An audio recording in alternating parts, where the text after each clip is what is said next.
Lettre 179 d'Élisabeth de la Trinité, datée du 20 septembre 1903 et adressée à Germaine de Gémeaux. Gloria Patri et Filio et Spiritui Sancto. Ma chère petite sœur Germaine de la Trinité, si vous saviez comme j'ai prié pour vous le jour de vos 15 ans, j'ai fait la Sainte Communion à cette intention. Puis, je vous ai donné à la Sainte Trinité, et il me semblait que ce don était encore plus vrai, plus plénier que celui de l'an dernier. Oui, ma petite sœur, vous êtes tout à eux. Vous êtes la chose du bon Dieu. Oh, livrez-vous bien à lui. Livrez-vous à son amour. Sœur Thérèse de l'Enfant Jésus dit que l'on est consumé par l'amour qu'autant que l'on s'est livré à l'amour. Puisque nous aspirons à être les victimes de sa charité, comme notre Sainte Mère Thérèse, il faut que nous nous laissions enraciner en la charité du Christ, comme dit saint Paul dans la belle épître d'aujourd'hui.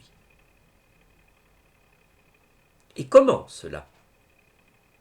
En vivant sans cesse, à travers toutes choses, avec celui qui habite en nous et qui est charité. Il a si soif de nous associer à tout ce qu'il est, de nous transformer en lui.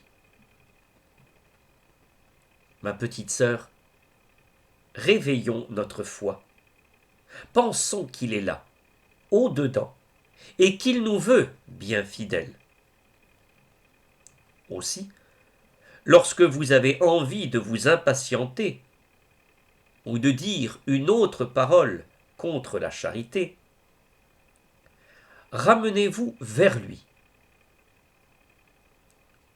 Laissez tomber ce mouvement de nature pour lui faire plaisir. Que d'actes d'abnégation connus de lui seul et à lui offrir. N'en perdons pas, ma petite sœur. Il semble que les saints, ce sont des âmes qui s'oublient tout le temps, qui se perdent tellement en celui qu'elles aiment, sans retour sur soi, sans regard sur la créature, qu'elles peuvent dire avec saint Paul, « Ce n'est plus moi qui vis, c'est Jésus-Christ qui vit en moi. » Pour arriver à cette transformation, sans doute il faut s'immoler. Mais n'est-ce pas, ma petite sœur, vous aimez le sacrifice parce que vous aimez le crucifié. Oh, regardez bien à lui. Appuyez-vous à lui. Et puis apportez-lui votre âme. Dites-lui que vous voulez seulement l'aimer. Que lui fasse tout en vous.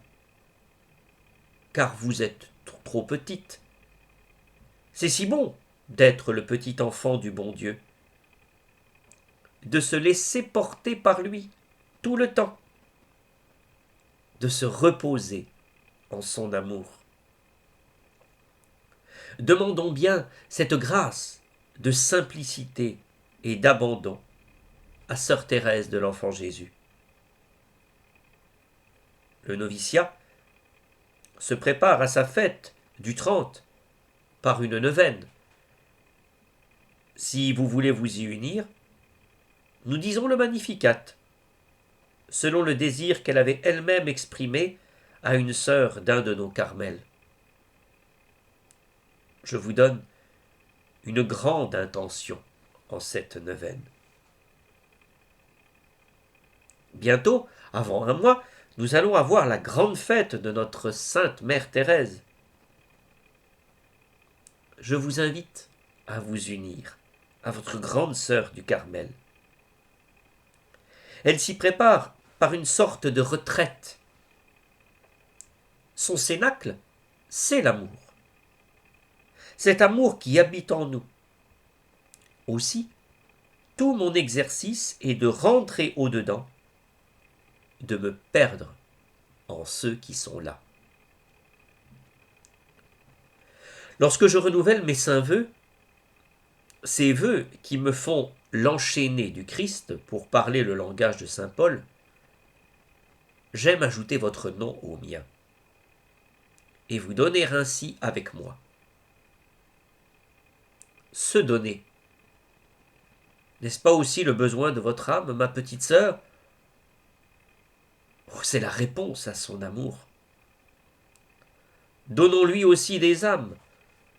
Notre sainte mère Thérèse veut ses filles tout apostoliques. C'est si simple. Le divin adorant est en nous. Donc, nous avons sa prière. Offrons-la. Communions-y. Prions avec son âme. Adieu, ma petite sœur. Embrassez votre chère maman et la gentille petite Yvonne de ma part. Pour vous, je confie un baiser à mon crucifix. Il vous le donnera, ce baiser de l'époux. Union au-dedans, dans le silence et dans l'amour. Votre grande sœur, Élisabeth de la Trinité.